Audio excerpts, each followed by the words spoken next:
एक लड़का अपने रास्ते पर जा रहा होता है, तभी अचानक उसे एक गुंडे ने जोरदार पीछे से वार किया। वह जमीन पर गिर पड़ा और तुरंत ही बेहोश हो गया। गांव वाले यह देखकर उसकी मदद के लिए दौड़ते हैं, लेकिन तभी गुंडा गुस्से से दहाड़ता है। पूरा गांव डर के मारे रुक जाता है, क्योंकि वह आदमी कोई आम गुंडा नहीं बल्कि इलाके का कुख्यात माफिया डॉन है। डरे हुए गांव वाले मन ही मन गुस्सा होते हैं, पर कोई कुछ कहने की हिम्मत नहीं करता। गुंडा बेहद घमंडी होता है। वह अपनी गाड़ी से लड़के के चारों ओर एक गोल घेरा बना देता है और धमकी देता है, जो भी इस रेखा को पार करेगा और इस लड़के को बचाने की कोशिश करेगा, मैं पूरे गांव को मार डाला है। लड़का गर्मी में 3 घंटे तक तपता रहता है। उसकी हालत नाजुक होती जा रही है, लेकिन कोई उसकी मदद नहीं कर सकता। इसी दौरान लड़के की माँ आती है। वह नेत्रहीन होती है और बार बार अपने बेटे का नाम पुकारती है, लेकिन उसे कोई जवाब नहीं मिलता। जमीन पर पड़ा लड़का माँ की आवाज सुनकर रोने लगता है। वह कुछ कहना चाहता है, पर शरीर में ताकत नहीं बची। तभी दृश्य में एक रहस्यमयी पुरुष प्रवेश करता है, एकदम वीर योद्धा की तरह। उसने भीड़ देखी और सोचा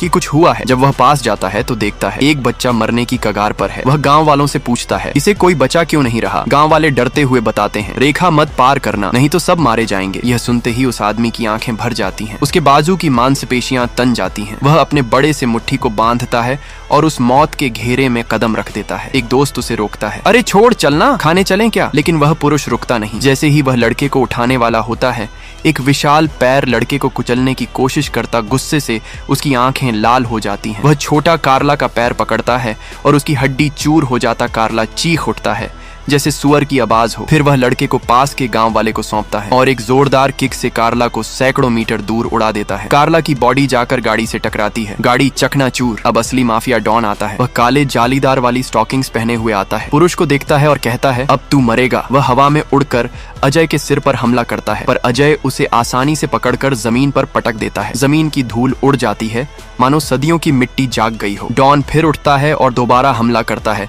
इस बार उसने अजय को एक लकड़ी के टेबल पर फेंक दिया, लेकिन अजय जवाब एक टेबल उठाकर घुमाकर धड़ाम डॉन पर पटक देता है। लेकिन डॉन को कुछ खास असर नहीं होता, जैसे उसे कोई फर्क ही नहीं पड़ता। वह एक किक से पुरुष को झोपड़ी में फेंक देता है। फिर उसे उठाकर दोनों गलियों में लड़ने लगते हैं। डॉन एक भारी लकड़ी को पकड़ता है और 2 टुकड़े कर देता है। उसे फिर पुरुष पर हमला करता है। दोनों ऐसे भिड़ते हैं जैसे महाभारत चल रहा हो।